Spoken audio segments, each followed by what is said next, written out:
கிறிஸ்துவுக்குள் பிரியமானவர்களே, உங்கள் யாவருக்கும் ஆண்டவராக இயேசுவின் நாமத்தில் அன்பின் வாழ்த்துக்களையும் காலை வணக்கத்தையும் தெரிவித்துக் கொண்டு இந்த நாள் வேத தியானத்திற்காக யோவான் 11:40 தியானித்து ஜெபிப்போம்.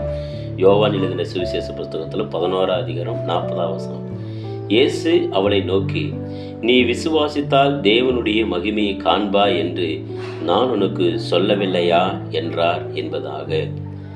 நீ விசுவாசித்தால் தேவனுடைய மகிமையை காண்பாய். இன்னைக்கு கர்த்தருடைய மகிமையை நீங்கள் காண்பீங்க. கர்த்தர் நாம் மகிமைப்படட்டும். இந்த ஒரு சம்பவம் நம்ம எல்லாருக்கும் தெரியும். யோவான் 16 லாசரு வியாதிப்பட்டு அவன் மரித்து போகிறான். அவன் வியாதியோடு இருக்கிற நேரத்தில் ஆண்டவராய் இயேசு கிறிஸ்துவ தகவல் போகிறது, அவர் வரவில்லை, அவன் மரித்து போகிறான். 4 நாட்கள் பிற்பாடு ஆண்டவராய் இயேசு கிறிஸ்து சீசர்களோடு கூட என்ன செய்கிறாரு, அந்த கிராமத்துக்கு போகிறார்.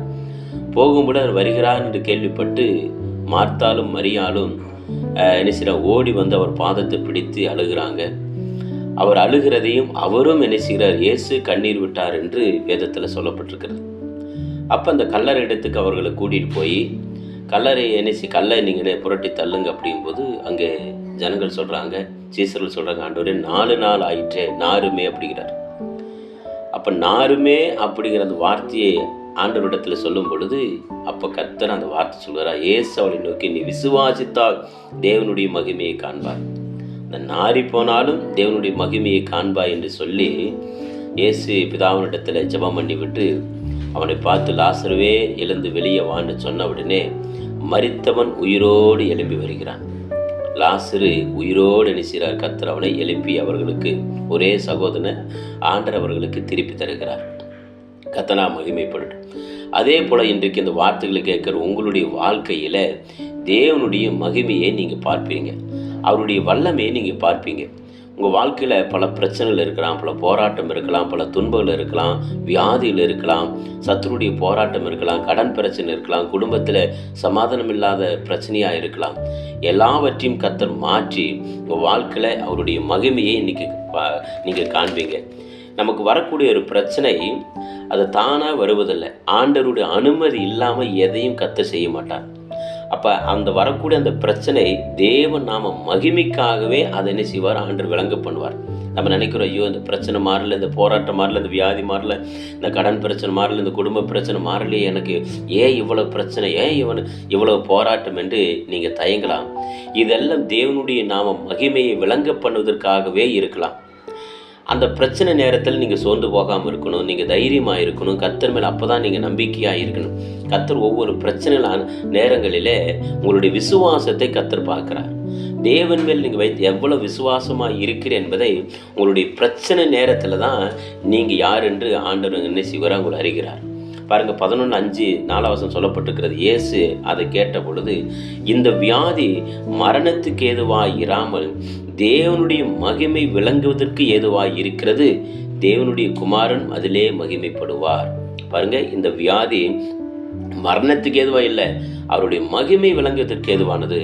அப்போ உங்களுக்கு வாழ்க்கையில் வரக்கூடிய ஒரு பிரச்சனை, ஒரு வியாதி, ஒரு போராட்டம் தேவனுடைய மகிமை விளங்க பண்ணுவதற்காக. அப்படி தான் நம்ம என்ன செய்யணும், நம்ம நம்பணும். ஐயோ இந்த பிரச்சனையெல்லாம் தாங்க முடியலையே, இந்த பிரச்சனை, இந்த போராட்டம், இந்த துன்பம், இந்த வியாதி, இந்த பண கஷ்டம், என்னால் இதிலிருந்து வெளியே வர முடியலையே என்று நீங்கள் நினைக்கலாம். ஆனால் கர்த்தர் அவருடைய மகிமையை விளங்க பண்ணுவதற்காக தான் இந்த காரியத்தை அனுமதிக்கிறார். இதை நீங்கள் விசுவாசிங்க. இந்த நாளில் நீங்கள் பிரச்சனையோடு இருக்கலாம், அந்த நாளில் நீங்கள் போராட்டத்தோடு இருக்கலாம். அது நிச்சயமாக அவருடைய மகிமையை அவர் விளங்க பண்ணுவதற்கான காரியத்தை உங்கள் வாழ்க்கையில் செய்ய போகிறார். கர்த்தர் உங்கள் வாழ்க்கையில் இந்த நாளில் ஒரு அற்புதம் செய்வார். அவருடைய வல்லமையை காண்பீங்க, அவருடைய மகிமையை காண்பீங்க. அவரிடத்தில் விசுவாசமாக இருங்க. எனக்கு இருக்கிற பிரச்சனை நிச்சயமாக கர்த்தர் மாற்றுவார். எனக்கு இருக்கிற போராட்டம், வியாதி, துன்பம், இந்த பண பிரச்சனை, இந்த குடும்ப பிரச்சனை, இந்த வேலையில், தொழிலில், ஊழியத்தில் இருக்கிற பிரச்சனை அத்தனையும் ஆண்டவர் என்னை விட்டு மாற்றுவார் என்பதை விசுவாசிங்க. அவருடைய வல்லமையும் அவருடைய மகிமையை காணும்படி கர்த்தர் கிருபைகளை பாராட்டுவாராக. ஜெபிப்போம்.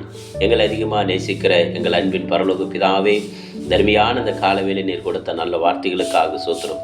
நீ விசுவாசித்தால் தேவ மகிமை காண்பாய் என்று சொல்லி இந்த பெத்தானியா கிராமத்தில் ஆண்டவரே சோதர ஆண்டவர் ஒரு அற்புதம் செய்து லாசருவை வெளியே ஆண்டவரே உயிரோடு எழுப்பின என் தேவனாய் கர்த்தர் இந்த வார்த்தையில் கேட்கிற ஒவ்வொருடைய வாழ்க்கையிலே உங்களுடைய வல்லமையை விளங்க பண்ணுங்க.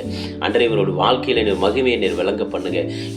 இவர்களுக்கு இருக்கிற எல்லா பிரச்சனைகள், எல்லா போராட்டங்கள், எல்லா துன்பங்கள், எல்லா வியாதிகள், கடன் பிரச்சனை, குடும்ப பிரச்சனை, சத்துருடைய போராட்டம், எந்த ஒரு ஆண்டவரே வல்லமைகள் எல்லாம் இயேசுவின் நாமத்தில் எல்லாம் மாற வேண்டுமானு ஜெபிக்கிறோம். உங்களுடைய வல்லமையை விளங்க பண்ணி கர்த்தர் அற்புதங்களை செய்து நடத்த வேண்டுமானு ஜெபிக்கிறேன் கர்த்தாவே.